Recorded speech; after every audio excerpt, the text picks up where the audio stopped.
Okay, so we're going to look at kind of 5 things to do with method learning today. Some of it might be a bit stretchy and a bit challenging, and that's fine. Other things we'll be looking at some practical tips and things with different types of methods. Some of the methods that I'm going to use as illustrations might be beyond what you're aiming to learn at the moment, or it might be something that you already know really well. They're just being used really for illustrative purposes, so it's not necessarily to say that you should be learning a particular method that I'm showing you. They're all really just to illustrate different principles. So we're going to talk a bit about what a blue line is and why it's a useful thing. We're going to think about what's ways of dividing up the learning that you do when you're learning a method. So looking at place spells, looking at different chunks of work and how we can divide up the learning. And then we'll look at some ways that you can take that learning time at home and use it to help you with actually ringing things in the tower. So looking for helpful signs, thinking a bit about method structure. We'll talk briefly about place notation and grids as well. So a range of different things, some of which are quite hard. Don't worry if anything leaves you befuddled. It's a good time, I think, to be stretching our brains, but hopefully it'll mostly be pretty accessible. So we'll start with looking at Plain Bob. And if I can move the slide on, let's see. Being a bit slow. There we go. Okay. So I thought we'd start just looking at something that may be familiar, might not be, talking a bit about Plain Bob doubles. Now, one of the things that people often use for learning Plain Bob doubles is a thing called the circle of work, which I put in the diagram on the right of the slide, which includes various bits of information, but focuses pretty much on dodging and on making places. So seconds, around here, seconds, 3, 4 down, 4 blows behind, 3, 4 up. What that's doing is it's actually it's focusing rather on the bits where you're doing something different to plain hunting. And the bits where you're plain hunting are kind of assumed in that circle of work for Bob doubles.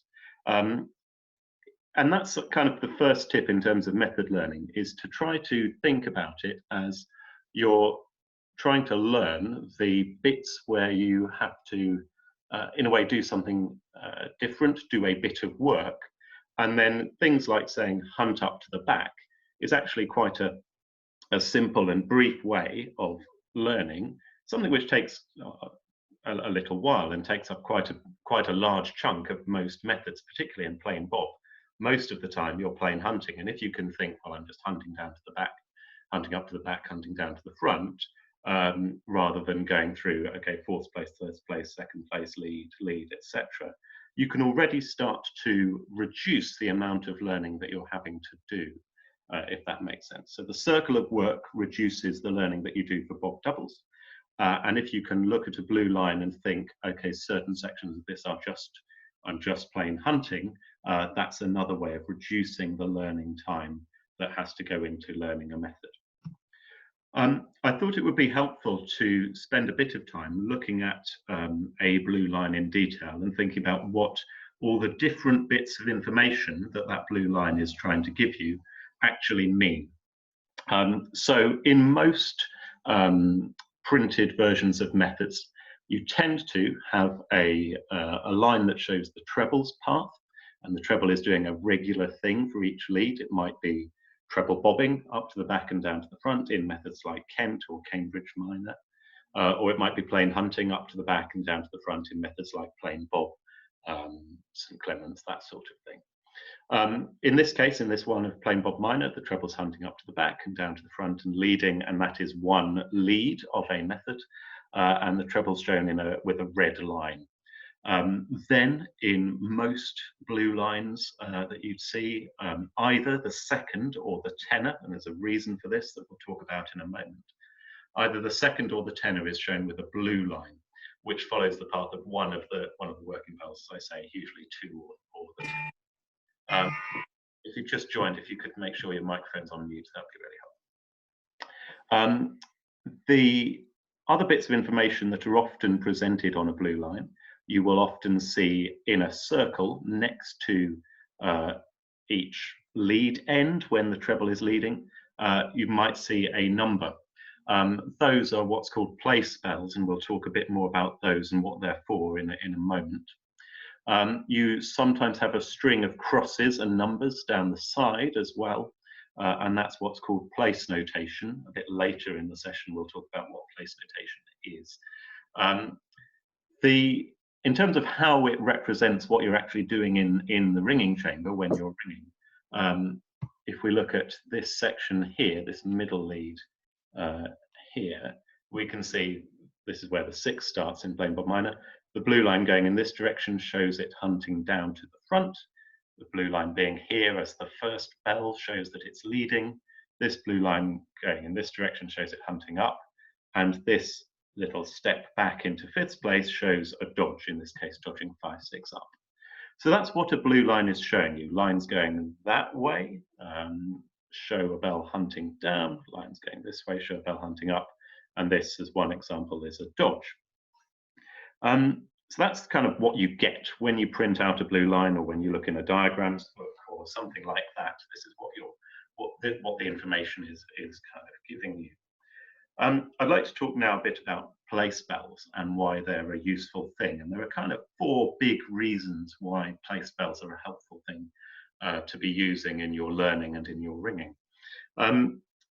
The first one really is that it's showing you where, at the start of a plain course of any given method, where each bell would start that method. So in those, those situations where you're sort of asked to ring something, you think, oh, well, where does that bell start in that particular method?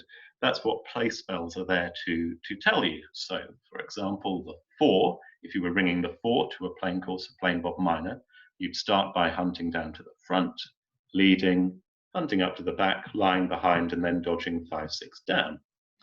If you were starting on the 2, you'd start by leading, hunting to the back, hunting down, dodging 3, 4 down, that sort of thing. So the first reason place spells are helpful is that they show you where to start in any given method.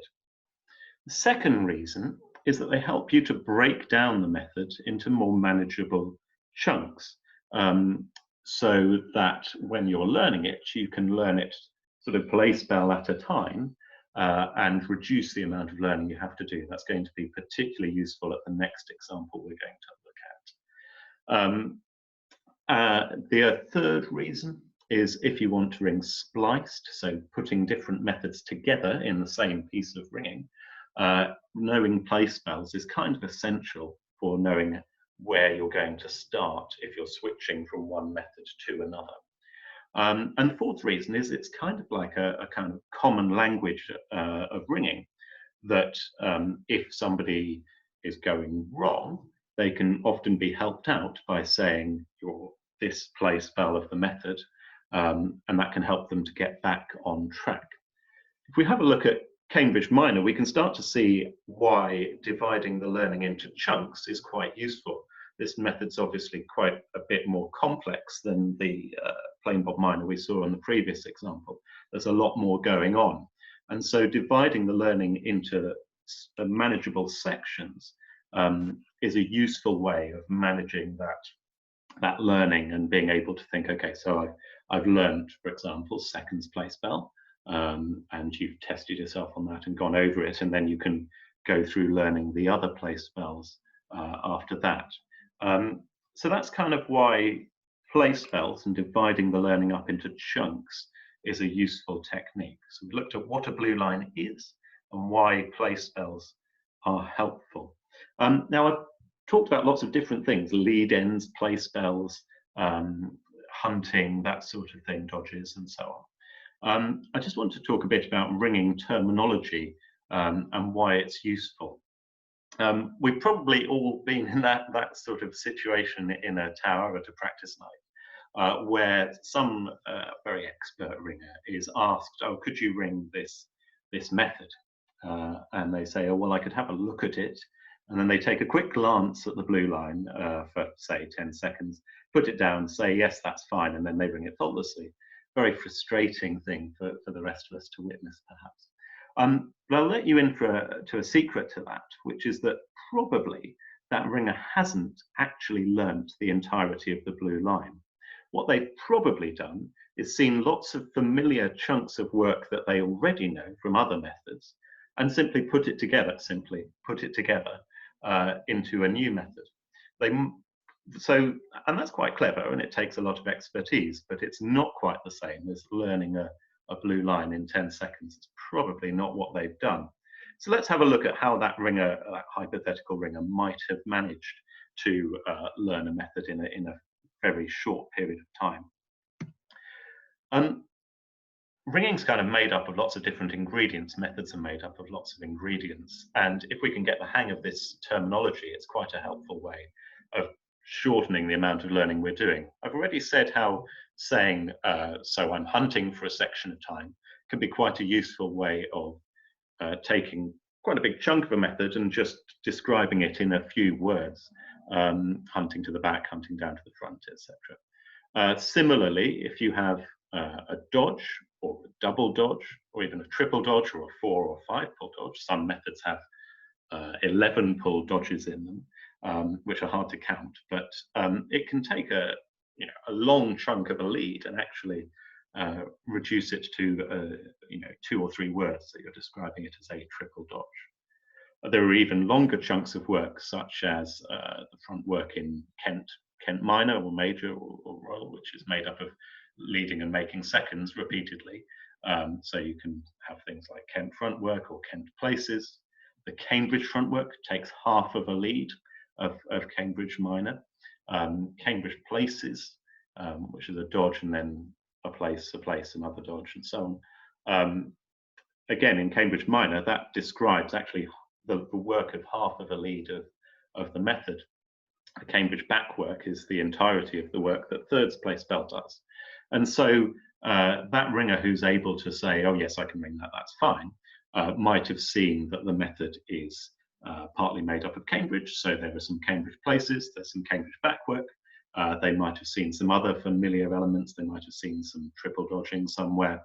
And they're putting those ingredients together into a sort of picture in their mind that allows them to ring that method. It's worth also at this point, just going back to the Cambridge minor diagram, to talk briefly about method symmetry. And methods have methods like Cambridge minor, so even bell methods, minor, major, royal, and so on, have 2 points of symmetry in them, where if you put a mirror or drew a line, you would get the method that you've run up to that point. You would then have it sort of reflected, as it were. So if we look at thirds place bell in Cambridge minor, this central lead here, this point where it makes a place, makes fifths underneath the treble, we've seen here we've got a double dodge, lie behind, dodge, and then make fifths. And then the symmetry part comes in. We've got a dodge, which mirrors the dodge that's just been done before the fifths. Then lying behind mirrors that part. Then a double dodge mirrors this part, and down to 3/4. The other point of symmetry is when the treble's leading in even bell methods. In Cambridge, a bell makes seconds at that point, and we can see here how this front work, dodge, lead, dodge, seconds, lead, dodge, make seconds, is mirrored over here with a dodge, lead, seconds, dodge, lead, and dodge.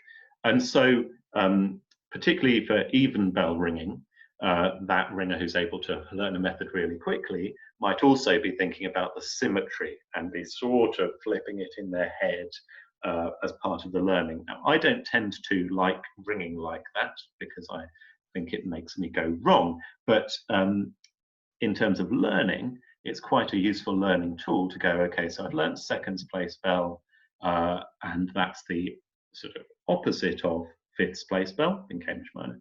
I've learned sixth place bell, and then I can see that being mirrored in the work of fourth place bell, which is sort of doing sixth place bell backwards, as it were.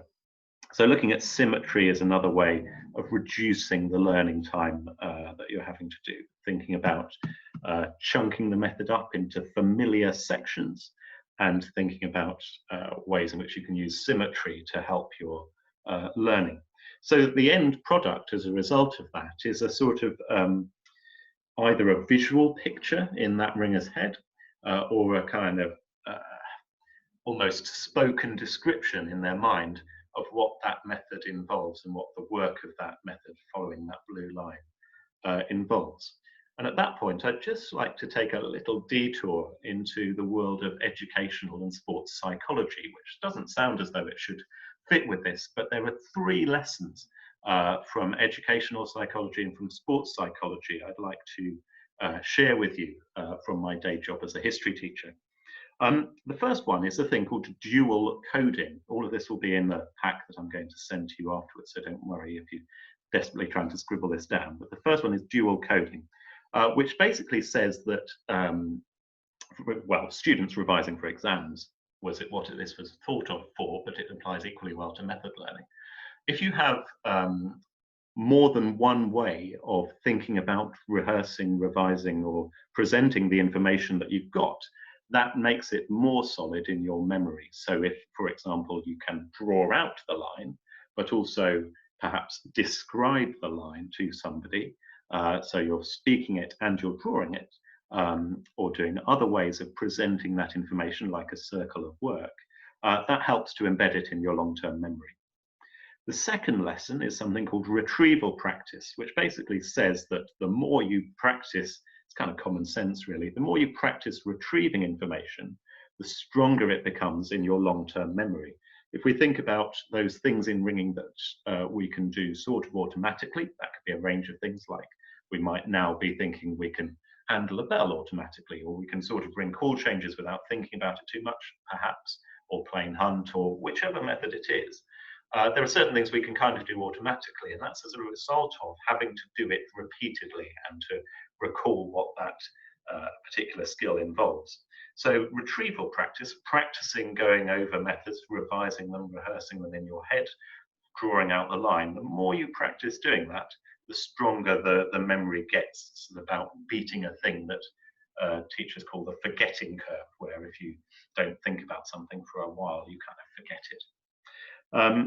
The other part of that retrieval practice that lots of educational psychologists now say is that making mistakes and getting things wrong is an important part of the learning process. So the next time you miss a dodge at a practice night and the tower captain shouts at you, you can simply say to them, but making mistakes is an important part of the learning process. Educational psychologists say so, if you're feeling brave. And the third lesson, which is from sports psychology and is to do with world-class athletes, is around something called visualization, which is about visualizing what that final performance will look like, thinking it through in your head, but perhaps with a bit more detail about, okay, so I might be, if I'm hunting up, I'm just pulling a little bit harder to get the bell to go up, I'm holding up that hand stroke going up into seconds place. Visualizing what that final performance in the tower will look like is another way of helping you to sort of really know a method really well.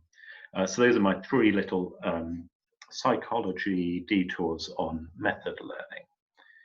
Okay, we're now going to think a bit about other ways of approaching learning a method, and this is about other things that you might notice in the course of learning a method that can help you with ringing it when you come to ring it. The first couple of things I wanted to talk a bit about are about using the treble as an anchor for your ringing. In these 2 examples, I've got plain bob major and grandsa triples on the slide. There is a very simple treble-based rule for how the method works, which is effectively for plain bob, and this is true for plain bob minor, doubles, triples, maximus, however many bells you want to ring plain bob on. The simple rule for plain bob is that everybody rings plain hunt all of the time, except for when the treble leads. And when the treble leads, a bell makes seconds, and all the bells above seconds place do a dodge.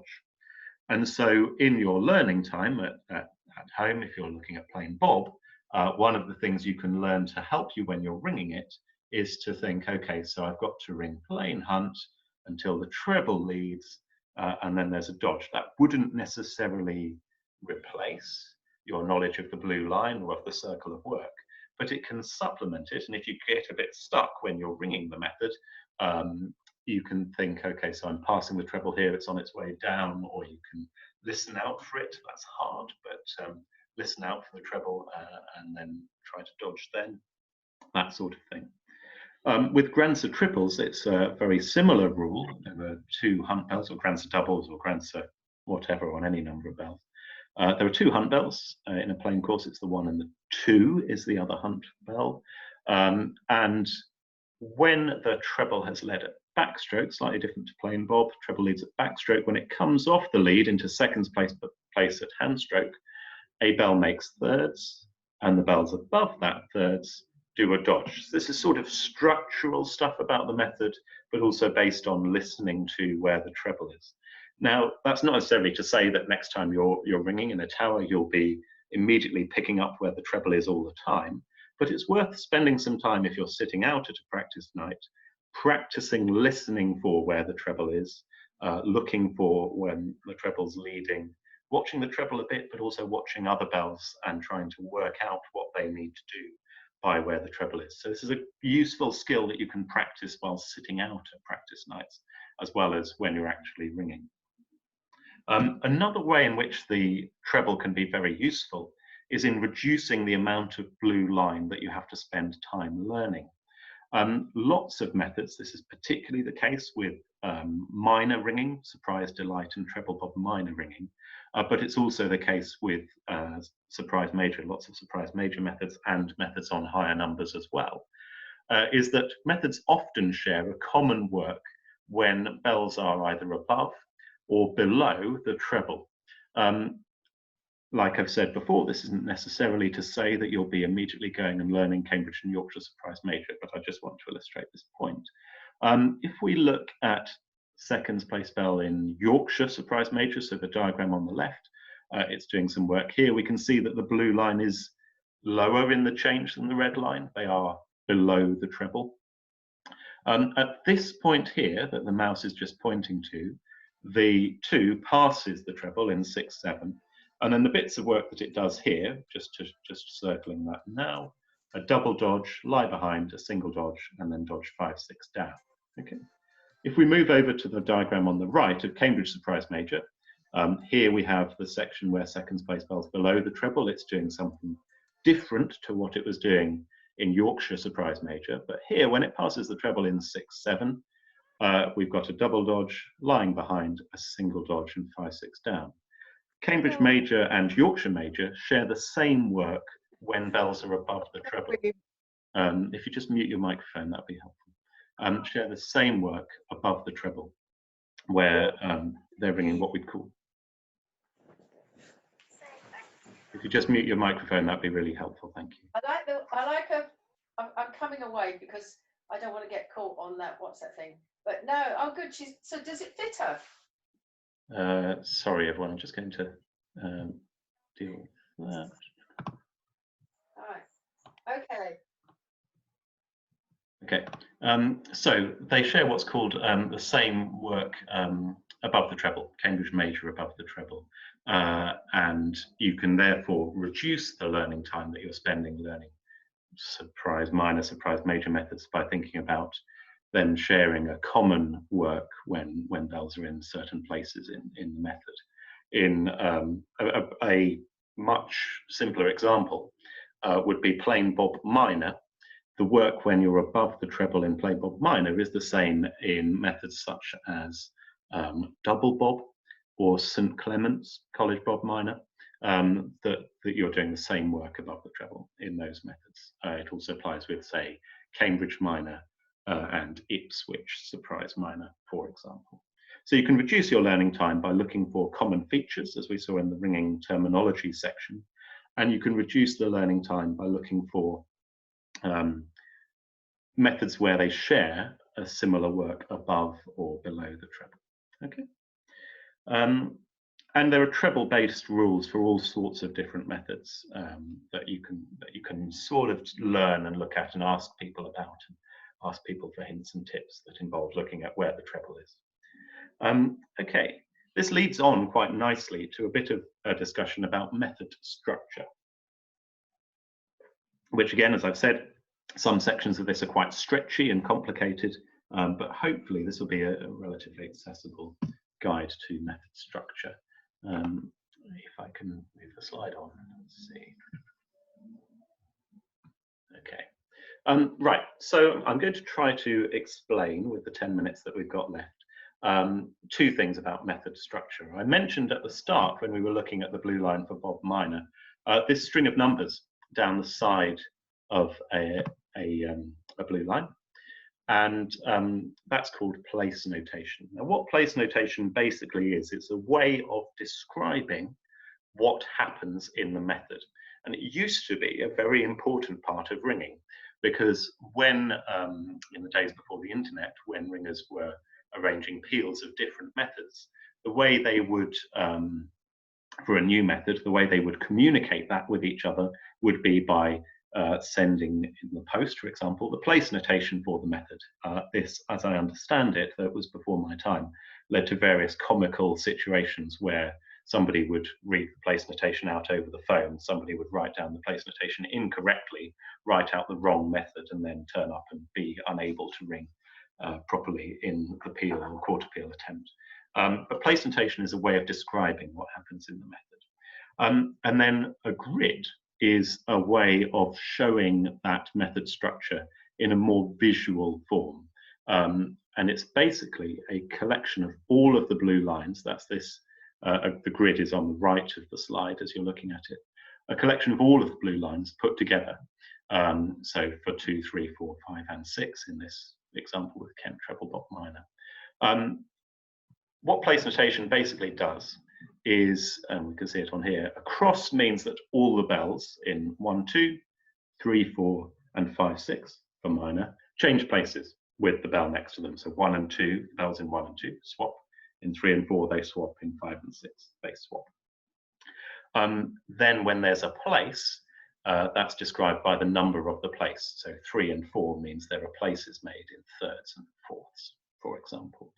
And methods are usually made up of a place and then a cross and then a place, generally. You can't have more than one cross because that brings you back into where you were before. It'd be like doing a dodge and just going straight back into rounds, for example. So if we look at the grid, we can see how place notation sort of translates into method structure. Cross, we might be able to see, I've just circled here, these bells in 1, 2, 3, 4, and 5, 6 are crossing. They're swapping places. Where we've got 1 and 6, we hopefully can see a bell leading and a bell lying behind. And where we've got 1 and 2, we can hopefully see a bell leading, a bell making seconds. That causes these bells here to do a dodge. And Kent can be, because there's a lot of this, 6, 1, 6, cross, 1, 2, cross, 1, 6, cross, 1, 2, cross, 1, 6 in the place notation. Because of that, the structure is actually quite easy to get a handle on. Bells change places, a bell leads, the bell doing this long front work here in the middle of the diagram on the left makes seconds over them. The bells above that do a dodge in 3, 4, 5, 6. Then there's a section of hunting where a bell leads and a bell lies and other bells cross in this sort of area. And then it's repeated and there's more of these blocks of seconds. So if you are thinking about sort of using grids and place notation to support your learning, the way they can help is you can start to look a bit at the grid and maybe at the place notation to support that and think, okay, so I'm seeing that there's a section, a bit of plain hunting, and then there's some dodging, and you always dodge when this particular thing happens. That sort of thing, always dodge when seconds is made, and so on. And so it's a way of starting to add some extra information to your picture of how the method works. There are some ringers who ring almost entirely using either place notation or grids or method structure related stuff. That's quite hard, and it's not necessarily something you'd want to do straight away, but it's quite a useful thing to perhaps think about as a way of supplementing your method learning. Just looking at a really simple grid, this is the grid for plain bog minor and the place notation. Cross and 1/6 is basically a section of plain hunting. And so because we've got just cross 1/6s all the time, that tells us, and we can see it in the grid, that bells are simply ringing lots of plain hunt. And that then when the treble's leading, there's 1, 2, there's seconds. That's the different bit of work, the dodging that happens at the lead end when the treble's leading. So that's another grid, another way of thinking about it for plain bog. Just showing a few more examples of use of grids. This is double Norwich, a really nice, really interesting and historic method, very musical, but one that lots of people sometimes have a tendency to get wrong because of a rather unhelpful rule-based system for ringing double Norwich. But if we look at the grid, there's a very clear structure to it, which is that you can see hopefully these sort of almost look like boxes with leading and fourths here, thirds and sixths here, fifths and eighths here. And we can see that in the place notation, where the treble is hunting through sort of 1, 2 to 3, 4, and two bells are making places either side of it, and that's causing some dodging to happen here, and then when there's places made here, you've got dodges either side there, and so on. Similarly, this isn't to say you'd necessarily be about to ring Cambridge Royal, but there is a structure to Cambridge Royal as well, and similarly there are boxes sort of around where the treble is. There's a sort of rule for ringing Cambridge, which is that most bells dodge when the treble's hunting. There's a dodge here, and here's the hunting, and most bells hunt, ring plain hunt, when the treble dodges, and that actually applies all the way through the lead of the method. You can study this in your own time and have a look at it if you want later. So just 5 quick sort of top tips on how to learn a method based on what we've talked about. Try to break it down into sections, learning a place bell at a time. Methods are usually symmetrical. There are occasional exceptions to this. So use that to help your learning, the fact that there's points of symmetry. Look for familiar sections from methods you've learned before. Have a look at the place notation or grid to see if there are any structural features which could help you to ring it. And finally, try to test yourself or get someone else to test you to help embed your learning.